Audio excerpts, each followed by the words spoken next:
After the events of World War II, the United States of America and the Soviet Union turned against each other and entered into the feud of what we now call the Cold War. During the Cold War, an epidemic took place in America known as the Red Scare, which was the fear of communist influence invading the capitalist nation. In fact, the communist population in America grew from about 7,500 to 55,000 during World War II, according to an article from glitterlerman.org. To combat the spread of communist or red influences, many laws and committees were formed to identify and cut down all members of the Communist Party in America. One of these devices, for instance, was the House Un-American Activities Committee, or HUAC for short. Around 1950, HUAC targeted communist members in Hollywood especially, calling any known former or current members to admit and reside from their membership of the party and testify all names of other members that they were associated with. 10 men who were well known in Hollywood, however, refused to throw away the lives of their friends and associates by selling their names to the committee, according to an article from History.com. Here we will learn about each one of these men who were known as the Hollywood 10 and how their blacklisting played major roles in shaping the film industry as we see it today. Number 1. Lester Cole.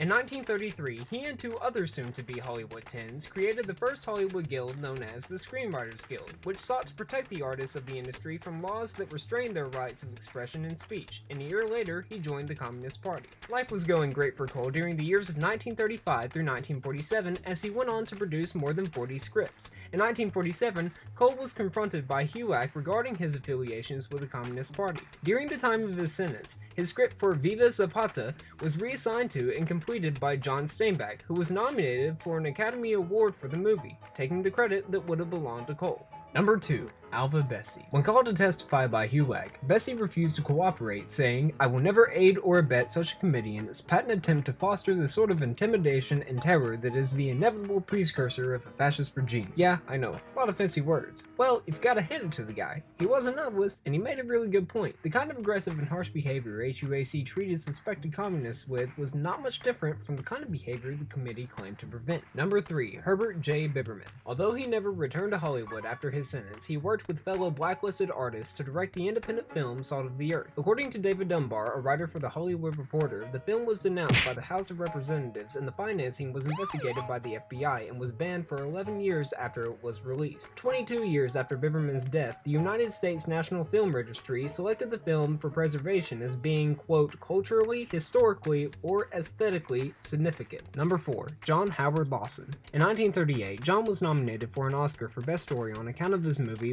Blockade. Before the chance for the Oscar came, the Knights of Columbus denounced the movie as, quote, Marxist propaganda. In 1947, John was called by the committee to testify. After his sentence, he moved to Mexico where he was able to continue writing screenplays. Number 5. Edward Dimitri. In October of 1947, he was called to testify by HUAC. He refused and was blacklisted. Although blacklisted in November, he received an Oscar for his film Crossfire that was released 3 months prior. His sentence was cut short when he went back to HUAC and admitted to have been a Communist Party member and also sold out the names and lives of 26 other people who were current party members at the time, thus ending his blacklisting. Number 6. Albert Maltz. Albert joined the Communist Party in 1935 and channeled his political viewpoints into his work. The short story Happiest Man on Earth, for instance, which won the O. Henry Award in 1938. When called to testify, he refused to give an answer backing up his decision with the First Amendment, standing by his freedom of speech. After his sentence in federal prison, Maltz moved to Mexico where he continued to write novels and screenplays that he did not receive credit for. Number 7. Samuel Ornitz. Born in 1890, Ornitz was seen giving socialist speeches at the young age of 12. He began to write plays around the age of 18. His most notable play was Little Orphan Annie. Maybe you've heard of it. When he refused to give names to HUAC, Ornitz served 1 year in federal prison.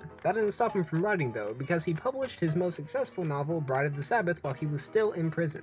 After his sentence, Ornitz never worked in film again. Number 8. Robert Adrian Scott. In 1944, Scott joined the Communist Party and was called to testify 3 years later. After his sentence, he moved to London where he wrote for British television without credit. Scott was especially successful in writing television shows such as Lassie under the name Joanne Court, Scott's wife, as his pen name. Number 9. Dalton Trumbo. By 1934, he was creating stories for Warner Brothers and was promoted to screenwriter the following year. Trumbo ended up with more than 50 titles to his credit. Warner Brothers, however, annulled his contract after he denied their suggestion for him to leave the heavily suspected Screenwriters Guild. Trumbo joined the Communist Party in 1943 and was called and refused to testify in 1947 and was sentenced to federal prison for for 11 months. In the year 1960, Trumbo ended the blacklist with his tremendous success of his two screenplays, Exodus and Spartacus. A little over a decade later, Trumbo was diagnosed with lung cancer and died of a heart attack in 1976, according to biography.com.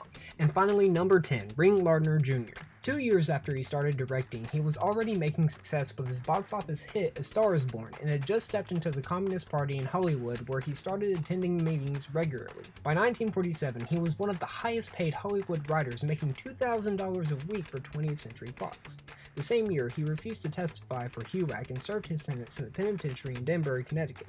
In the mid-1960s, his blacklisting ended mostly due to Trumbo's breakthrough, and his hit television show MASH won Academy Award for Adapted Screenplay. Jr. died in the year 2000 at the age of 85 in Manhattan and was the last surviving member of the Hollywood 10. This wraps up our recap on the Hollywood 10. Many consider these men to be heroes who stood firm in their constitutional rights, trying to do what was right for who were our allies at the time. Others consider them to be traitors who used their influence to sway capitalists into communism. How do you see them? If in their shoes, would you have stayed silent, or would you have given in to the HUAC? Thank you for watching.